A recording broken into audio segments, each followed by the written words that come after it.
The December wind cut through my thin jacket as I stood on the doorstep of the Mason family estate, watching my mother-in-law's perfectly manicured hand wave goodbye before she slammed the heavy oak door in my face. I placed one hand protectively over my growing belly, trying to process how quickly everything had fallen apart. My name is Emma Chin, and at 28 years old, I found myself pregnant, alone, and locked out of what had been my home for the past 3 years. But Victoria Mason had no idea what she'd just done, or who she was really dealing with. "You'll thank me for this later, James," I heard her say through the door to my husband. "She was never good enough for you. No connections, no family money, just some scholarship girl who got lucky." I waited for James to defend me, to say something. Anything. But his silence spoke volumes. The same silence that had grown between us over the past few months as his mother's influence poisoned everything we built together. The irony was, Victoria Mason was right about one thing. I had gotten lucky, but not in the way she thought. 3 years ago, I was a software engineer fresh out of MIT, working on an AI algorithm that could revolutionize supply chain management. James and I met at a tech conference where I was presenting my research. He was there representing his family's shipping company, Mason Global Logistics. It was love at first sight, at least that's what I thought. The wedding was rushed, small, intimate. Victoria never approved, but James had insisted. "We don't need their blessing," he'd said back then. "We just need each other." Those words felt hollow now as I stood in the cold, watching my breath form clouds in the frigid air. What Victoria didn't know was that for the past year, I'd been building something in secret, something that would change everything. The algorithm I'd been developing wasn't just theoretical anymore, it was ready. And while Victoria was busy planning charity galas and criticizing my common background, I'd been quietly meeting with investors, securing patents, and laying the groundwork for my own company.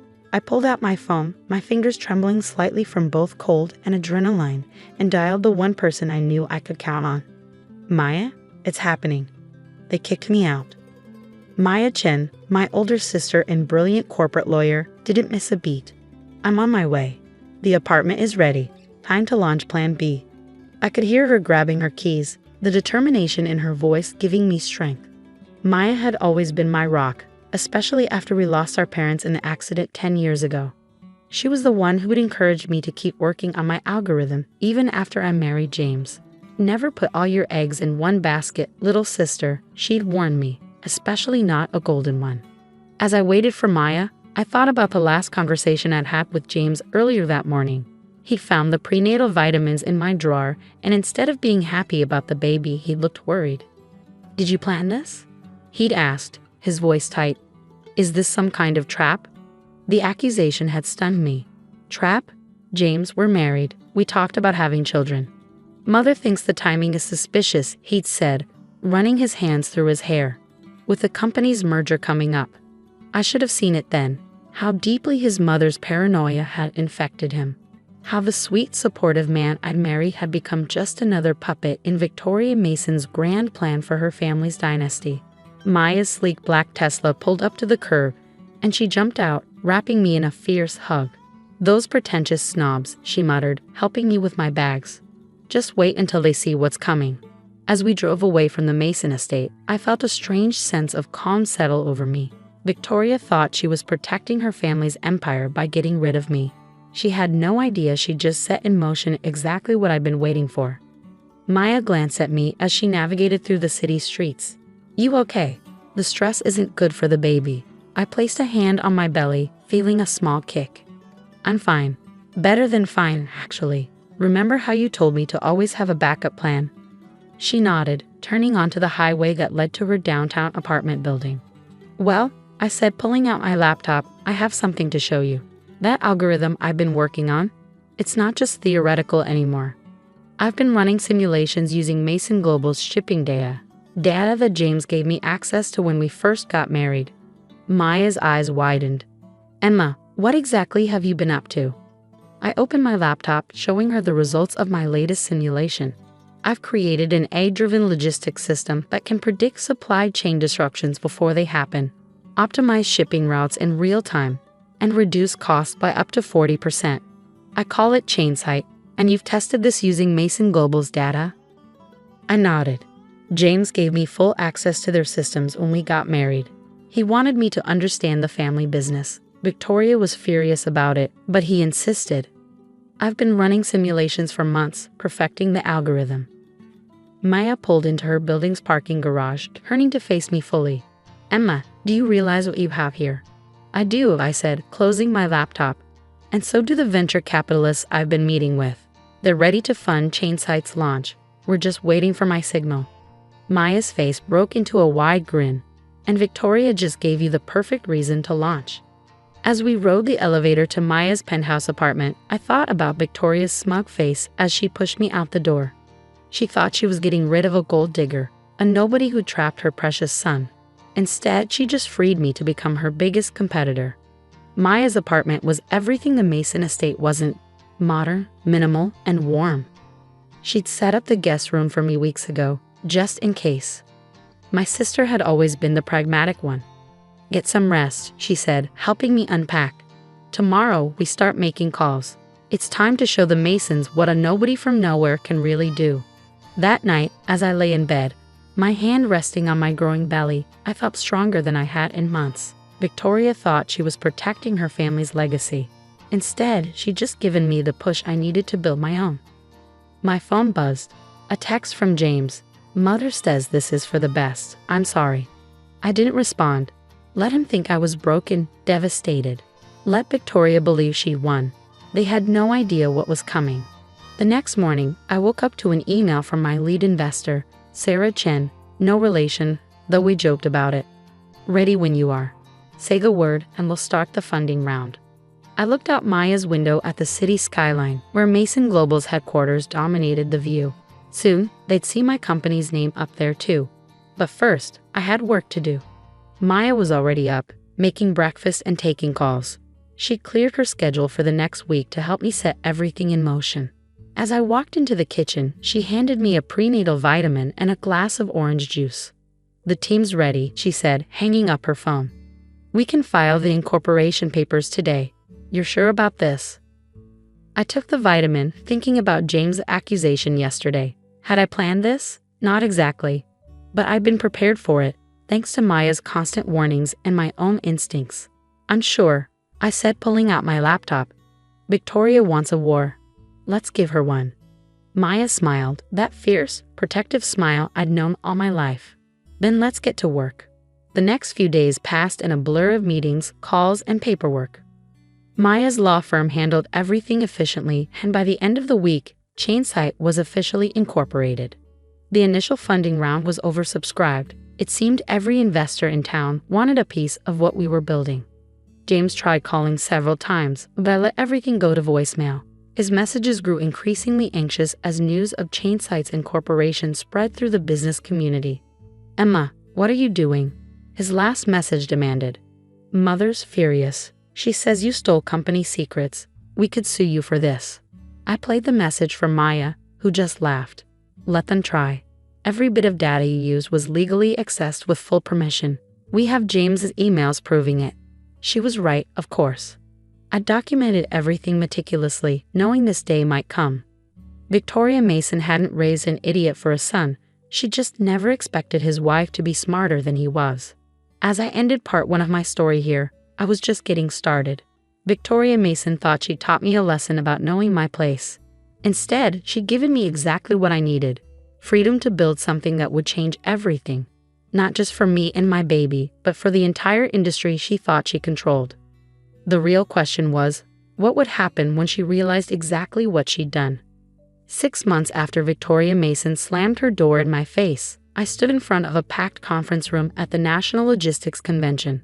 My hand rested on my now visible baby bump as I prepared to demonstrate Chainsight to the industry's biggest players. The irony wasn't lost on me that Mason Global's leadership team sat in the front row, Victoria and James among them. Victoria's face was set in its usual mask of cold disdain, but I could see the tension in her jaw. James just looked pale. Ladies and gentlemen, I began, my voice steady despite the flutter of movement in my belly. What you're about to see will revolutionize how we think about supply chain management. As I launched into the demonstration, showing real-time optimization of shipping routes and predictive analytics that could save companies millions. I watched Victoria's expression shift from dismissive to concerned. By the time I showed the cost-saving projections, she was gripping her armrest so tightly her knuckles had turned white. The past 6 months had been intense. Maya and I had worked around the clock, building the company from her penthouse apartment. Our team grew quickly, brilliant engineers and developers who believed in the vision. The pregnancy hadn't been easy, but every kick from my baby felt like a reminder of why I was doing this. Victoria had tried everything to stop us. First came the cease and desist letters, claiming I'd stolen proprietary information. Maya's legal team shut that down quickly, producing documentation of every permission James had given me to access their systems. Then came the whisper campaign, rumors about my character, my background, suggestions that I was unstable. But Victoria had underestimated how much the industry was ready for change. Chainsight's early trials with smaller shipping companies had produced results that couldn't be ignored. "Any questions?" I asked as I concluded the presentation. The room erupted with raised hands, but Victoria was already on her feet. "This is nothing but smoke and mirrors," she announced, her voice sharp. "Ms. Chen claims her system can reduce costs by 40%, but where's the proof? Mason Global has been in this industry for generations. We know what's possible and what isn't." I smiled, having anticipated this moment. "Excellent question, Mrs. Mason. Perhaps your son can help answer it, since he's seen the system in action." All eyes turned to James, who looked like he wanted to disappear. He knew exactly what I was referring to. The trial runs I'd done using Mason Global's data, the ones he'd enthusiastically approved before his mother poisoned everything. I don't know what you're talking about," he stammered, but his face betrayed him. "Really?" I pulled up a series of emails on the screen behind me. "Because according to these messages, you were quite impressed with the initial results. In fact, you called them revolutionary and suggested implementing them company-wide." Victoria's face turned scarlet. The emails were damning, not just for their content, but because they proved every accusation she'd made about me stealing company secrets was false. James had been my biggest supporter right up until she turned him against me. After the presentation, investors swarmed around me. Maya handled most of them, her legal expertise proving invaluable as we fielded partnership offers and investment proposals. I noticed James hovering at the edge of the crowd, looking lost. Finally, he approached me as the room began to clear. Victoria was nowhere in sight. "Emma," he said quietly, "can we talk?" I looked at him, really looked at him, for the first time in months. The man I'd fallen in love with seemed smaller somehow, diminished. "About what, James? About how you let your mother kick out your pregnant wife? Or about how you've spent the last 6 months trying to destroy what I've built?" He flinched. "I didn't know about the baby, about any of it." Mother said. "That's the problem." I cut him off. Mother said. "Mother thinks. Mother knows best. When was the last time you thought for yourself?" "The company's stock dropped 15% after your presentation," he said, changing tactics. Mother's furious. "The board is asking questions. Maybe we could work something out." I laughed, though there was no humor in it. "Now you want to work something out? After everything?" "You're still my wife," he said, reaching for my hand. I pulled away. "Actually, I'm not. The divorce papers were delivered to your office this morning. Maya's firm handled everything.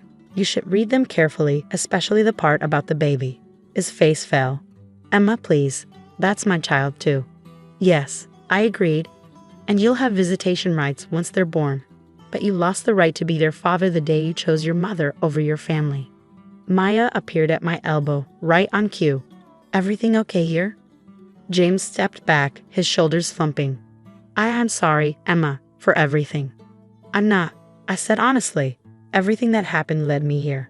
Chainsight is already revolutionizing the industry, and we're just getting started.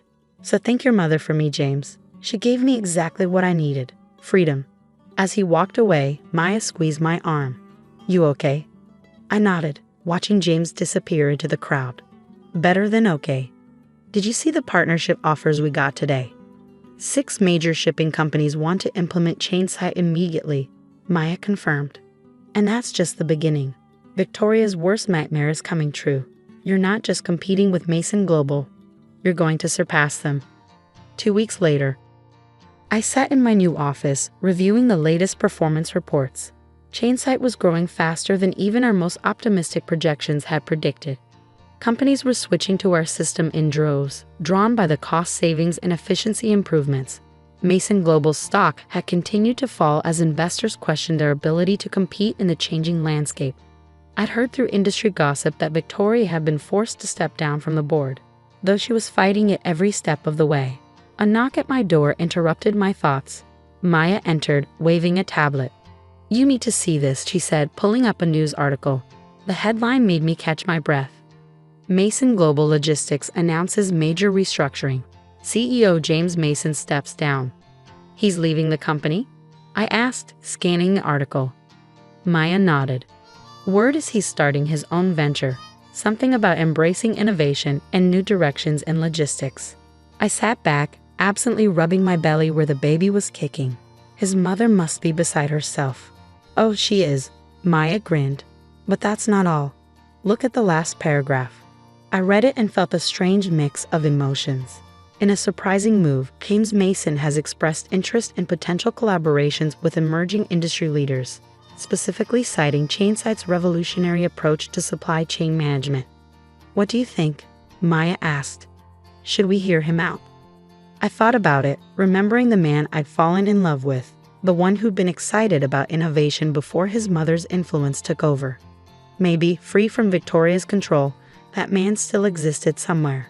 Set up a meeting, I decided. But make it clear, this is business, nothing more. If he wants to work with Chainsight, he'll need to prove himself just like anyone else. Maya nodded, understanding perfectly. And Victoria? I smiled, thinking of my former mother-in-law and her grand plans for her family's legacy. She can watch from the sidelines as everything she tried to protect gets transformed by the nobody from nowhere she threw out in the cold. The baby kicked again, stronger this time, and I placed both hands on my belly. In 2 months, I'd be a mother myself. But unlike Victoria, I would teach my child that true legacy isn't about maintaining control. It's about having the courage to create something new. Victoria had thought she was protecting her son's inheritance when she kicked me out that cold December day. Instead, she triggered a revolution in the industry she thought she controlled, led by the very person she'd underestimated most. As I looked out my office window at the city skyline, where the Chainsight logo now shone as brightly as Mason Global's, I couldn't help but smile. Sometimes the best revenge isn't about getting even. It's about soaring higher than your enemies ever thought possible.